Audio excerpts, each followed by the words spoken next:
Ilia Topuria bilang ia mampu mengalahkan Khabib di usia primanya. Yaps, itulah yang dikatakan sang juara UFC Lightweight dalam sebuah wawancara. Ia mengakui sangat mengagumi seorang Khabib sebagai petarung yang tak terkalahkan. Karena itu, bertarung melawan Khabib adalah pertarungan impiannya, dan itu gak salah sih, karena dulu Khabib juga bermimpi bertemu GSP. Bedanya adalah Khabib tidak terlalu yakin mengatakan pada media dengan cara apa dia akan mengalahkan GSP. Tapi Topuria dengan gaya centilnya mengatakan ia mampu meng-KO seorang Khabib. Jujur saja, menurut saya itu hal yang sulit sih. Jika kita membandingkan Topuria versus Islam, kemungkinan itu masih cukup terbuka, karena meskipun secara skill set Islam lebih unggul dari Topuria, tapi ancaman bogem kanan masih tetap ada, dan jika Topuria berhasil mengenai rahang Makhachev, tentu akan menjadi masalah besar. Tapi tentu saja itu tidak berlaku pada Khabib. Robert Whittaker pernah mengatakan bahwa dia sama sekali tidak bisa mengimajinasikan bagaimana cara Khabib kalah di kelas lightweight. Menurutnya, satu-satunya cara mengalahkan Khabib adalah dengan memberikan serangan knockout secepat kilat.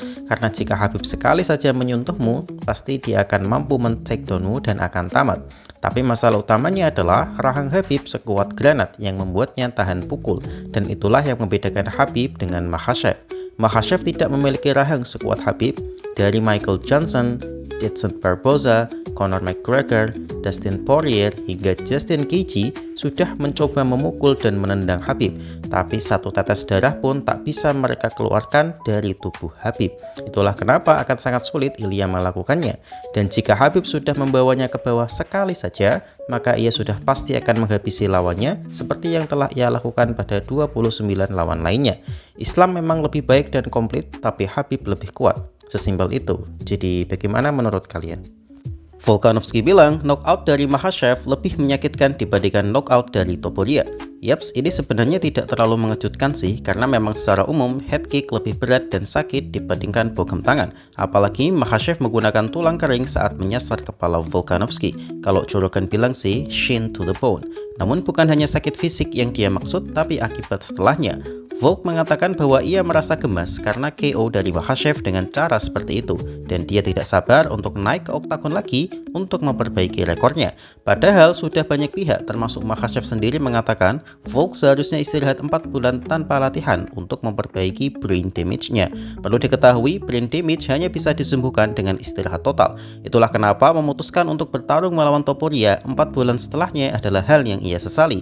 Ia tidak menggunakan itu sebagai alasan sih, dia hanya ditanya oleh presenter tentang apa yang dia sesali dalam karirnya. Kalau boleh jujur, kesalahan pertamanya adalah bersedia menggantikan Oliveira untuk melawan Makhachev dalam waktu 10 hari.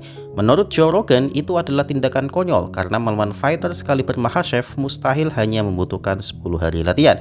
Padahal jika ia bersabar dan menantang Makhachev di kesempatan selanjutnya dengan full camp training, kemungkinan Volk menang masih ada karena betapa sulitnya Makhachev mengalahkan Volk di pertarungan mereka yang pertama. Jadi bagaimana menurut kalian? Joe Rogan bilang aturan MMA itu sebenarnya merugikan pegulat dan ahli BJJ. Yaps, ini secara gamblang dikatakannya dalam podcast Joe Rogan Experience kepada Sean O'Malley dan Ilia Topuria sebagai bintang tamu. Di momen itu, Joe Rogan mengatakan bahwa idealnya pertarungan MMA dilakukan di arena yang luas layaknya gladiator. Kemudian tidak ada pemisahan atau pembagian ronde dan biarkan para fighter selesai melakukan pertarungan mereka. Jika bisa, malah tidak usah ada time limit. Menurut Joe Rogan, pembagian ronde merugikan fighter yang memiliki spesialisasi ground game. Misalnya, saat pegulat berhasil melakukan takedown dan berada di posisi top control, maka biasanya saat lawannya tidak mampu meladeninya, akan mencoba untuk bertahan sampai akhir ronde. Kemudian ronde selanjutnya, pertandingan dimulai dengan berdiri lagi. Menurut Joe Rogan, itu tidak adil karena pegulat yang mendapatkan top position di ronde sebelumnya harus memulainya dari awal. Seharusnya jika ada pemisahan ronde, maka ronde selanjutnya harus dimulai dengan posisi yang sama persis dengan akhir ronde sebelumnya. Tapi tentu ini kurang menjual sih, karena tidak semua fans MMA mengerti betapa indahnya permainan ground game. Saya sendiri juga kadang merasa bosan menonton fighter pegulat seperti Colby Covington yang hanya melakukan top control tanpa ada percobaan submisi. Berbeda dengan Khabib yang tidak hanya pada gulat tapi juga ground and pound, Makhachev dan Oliveira dengan submisi mereka, atau Jon Jones dengan penyiksaannya. Jadi bagaimana menurut kalian? Apakah setuju dengan pandangan Joe Rogan?